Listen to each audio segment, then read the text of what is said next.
गणाधिपतये नमः, उमा महेश्वराय नमः। हेलो दोस्तों, कैसे हैं आप सब लोग। उम्मीद है आप सब लोग अच्छे होंगे कि जो लोग हरी कथा सुनते हैं वो तो हमेशा हर क्षण अच्छे होते हैं। हरी कथा क्या है ये तो आप लोग जानते ही हैं, मैं क्योंकि आप मेरी लास्ट वीडियो भी देख चुके हैं। अगर नहीं देखी है तो नीचे आप प्ले लिस्ट में देख लीजिए, लेकिन अगर नहीं पता है तो मैं आपको संक्षिप्त में बताती हूँ।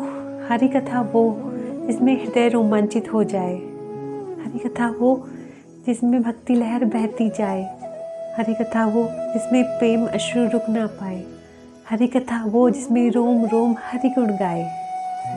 आपने आज एक बात नोटिस करी, आज मैंने आपको राधे कृष्णा की जगह उमा महेश्वरा कह के आपको नमस्कार किया। क्यों? आइए जानते हैं उसके बारे में। क्योंकि शिव और राम में अर्थात कृष्ण में कोई भी भेद नहीं है, वो दोनों एक दूसरे के पूरक हैं। बिल्कुल विशुद्ध प्रेम करते हैं वो एक दूसरे को अपना आराध्य मानते हैं। दोनों ही भगवान एक दूसरे के प्रति इतना सम्मान और इतना प्यार रखते हैं जिसका वर्णन मैं तो नहीं कर पाऊंगी। क्योंकि जब मैं देखती हूँ कि दोनों ही कितने बड़े हैं, एक देवाधिदेव महादेव और एक त्रिलोकी स्वामी नारायण, दोनों इतने बड़े होकर भी उन पर किंचित मात्र भी अभिमान नहीं है। बस अपने आप को एक दूसरे के सामने इतना छोटा महसूस करते हैं, एक दूसरे को आराध्य मानते हैं, एक दूसरे के प्रति उनकी मन में इतना सम्मान भाव है, इतना प्रेम है जिसको शब्दों में मैं बयान नहीं कर सकती हूँ। हर क्षण हर पल एक दूसरे के स्मरण करते हैं, एक दूसरे की पूजा करते हैं। इसीलिए आज मैं एक छोटी सी शिव कथा लेकर प्रस्तुत हुई हूँ आपके सामने। शिव कथा लाने के पीछे भी एक छोटा सा कारण है, आइए वो भी जानते हैं। उन्होंने जब मेरी वीडियोस देखी तो उन्होंने मुझसे पूछा कि आप हमेशा कृष्ण की वीडियो बनाती हैं, आपने कृष्ण को क्यों चुना। तो मेरे मुंह से अचानक ही अपने आप ही जवाब आया कि मैंने कृष्ण को नहीं चुना, कृष्ण ने मुझे चुना है। वैसे मैं हाजिर जवाब बिल्कुल भी नहीं हूँ, लेकिन तभी वो आवाज़ अपने आप दिल से आई कि कृष्ण ने मुझे चुना है। और मुझे ऐसा लगा कि ये आवाज़ मैंने नहीं जवाब दिया, शायद कृष्ण ने इस बात का जवाब दिया। लेकिन फिर जब हमारा डिस्कशन हो रहा था तो उन्होंने बोला कि आप शिव जी भगवान पर भी तो वीडियो बनाइए। तो मैंने कहा ठीक है, क्योंकि शिव भगवान और कृष्ण भगवान में कोई भी भेद नहीं है। मुझे तो उनकी जो बॉन्डिंग देख के इतना अच्छा लगता है ना, इतनी बेस्ट बॉन्डिंग है दोनों के बीच में, क्या कहें। क्योंकि हम लोग जो होते हैं ना, इंसान लोग, कि अगर दो लोग एक दूसरे से प्रेम करते हैं लेकिन फिर भी कहीं ना कहीं ऐसा हो जाता है कि वो बड़ा ये छोटा, कुछ थोड़ा बहुत ये हो जाता है कि कैसे बताऊँ, मैं आपको डिस्क्राइब नहीं कर पा रही। लेकिन क्योंकि वो लोग एक दूसरे से इतना प्रेम करते हैं कि मैं बोलते बोलते नहीं थक जाऊंगी, लेकिन मैं वर्णन नहीं कर पाऊंगी। तो उनके कहने पे मैं आज शिव कथा लेके आई हूँ। और आप लोगों ने भी मुझे कमेंट किया था कि Shiv please share the video on lord Shiva. So आइए जानते हैं लॉर्ड शिवा की ये अद्भुत कहानी। भोले बाबा ना बहुत दयालु हैं। उन्हें खुश करने के लिए हमें कोई खास पूजा पाठ करने की ज़रूरत नहीं है, बस एक लोटा जल से ही वो खुश हो जाता है। इवन उनको एक बार ध्यान से उनके आगे हाथ भी छोड़ दे तो वो खुश हो जाते हैं। भोले बाबा का एक नाम महाकाल भी है, और महाकाल ने एक बार अपने भक्त की रक्षा के लिए काल को भी भस्म कर दिया था। महाकाल में इतनी पावर है कि वो काल को भी हरा सकते हैं। अगर सच्चे हृदय से उनका निरंतर चिंतन करेंगे, उनको रोज़ जल चढ़ाएंगे, उनका स्मरण करेंगे, उनकी पूजा करेंगे, तो काल भी आपसे दूर भागेगा।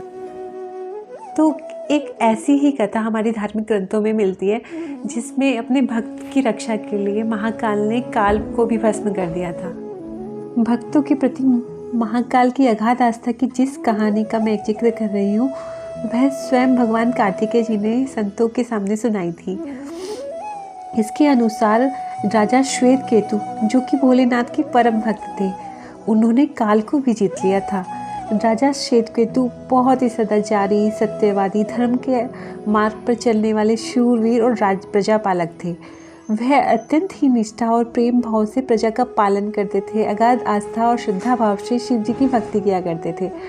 उनके इस भक्ति भाव से महाकाल अत्यंत प्रसन्न थे, और महाकाल की कृपा से श्वेतकेतु के राज्य में लोग दुख, दरिद्रता, अकाल मृत्यु और महामारी से अछूते थे।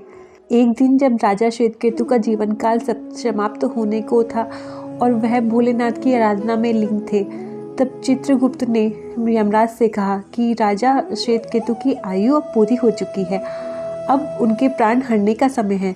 तब यमराज ने अपने दूतों को आज्ञा दी कि वे जाएं, श्वेतकेतु के प्राण हर लाएं। यमदूत राजा श्वेतकेतु के पास पहुंचे तो वह शिव मंदिर में पूजा कर रहे थे। दूत बाहर ही खड़े रहे, श्वेतकेतु के गहरे ध्यान में विलीन थे। बहुत देर हो गई लेकिन श्वेतकेतु का ना ध्यान टूटा ना वो दूत हिले। दूत अपना काम किए के लिए खड़े थे और जब वे वापस नहीं पहुंचे तो यमराज ने विलंब होते देखा तो काल दंड संभाला और खुद ही चल पड़े।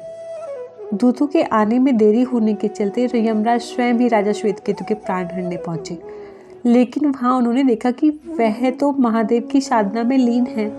अब तो वो सोच में पड़ गए कि इसके प्राण कैसे हरे भाई। उन्होंने सोचा यह अभी पूरी तरह से शिव पूजा में डूबा है, इस स्थिति में शिव पूजा का उल्लंघन नहीं किया जा सकता। तब वह भी बाहर खड़े हो गए। मतलब जैसे ही काल को इसकी सूचना मिली तो उन्होंने तलवार निकाली और शिव मंदिर में जा घुसे। काल ने देखा राजा श्वेतकेतु अभी भी भगवान शिव के लिंग स्वरूप के सामने बैठे ध्यान मग्न है। वह झपट कर आगे बढ़ा और जैसे ही उसने राजा श्वेतकेतु का सर काटने के लिए तलवार उठाई, शिव ने अपना तीसरा नेत्र खोल काल की ओर देखा। भोलेनाथ का तीसरा नेत्र खुलते ही काल वहीं राजा श्वेतकेतु के सामने जलकर भस्म हो गया। थोड़ी देर बाद जब राजा श्वेतकेतु का ध्यान टूटा, उन्होंने अपनी आंखें खोली तो राख में बदल चुके काल को देखा। उन्हें चिंता हुई, यह कौन है और क्या है। श्वेतकेतु ने भगवान शिव से पूछा, हे भोलेनाथ, ये किसकी राख है, इसे किसने और क्यों जलाया। तब भगवान भोलेनाथ ने बताया, यह काल था, तुम्हारे प्राण हरने आया था। राजा श्वेतकेतु ने कहा, हे महाकाल, यह तो आपकी ही आज्ञा से तीनों लोक में विचरता है, लोक का नियंत्रण करता है।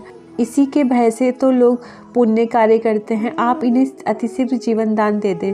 शिव जी की कृपा से काल जी उठा। उसने उठते ही श्वेतकेतु को अपने गले से लगाकर बोला, राजा, तुम जैसा तीनों लोक में कोई नहीं है, तुम तो अजय काल को भी जीत लिया। जय भोले बाबा, जय भोले बाबा के भक्त लोगों की, और जय श्री कृष्णा, राधे कृष्णा।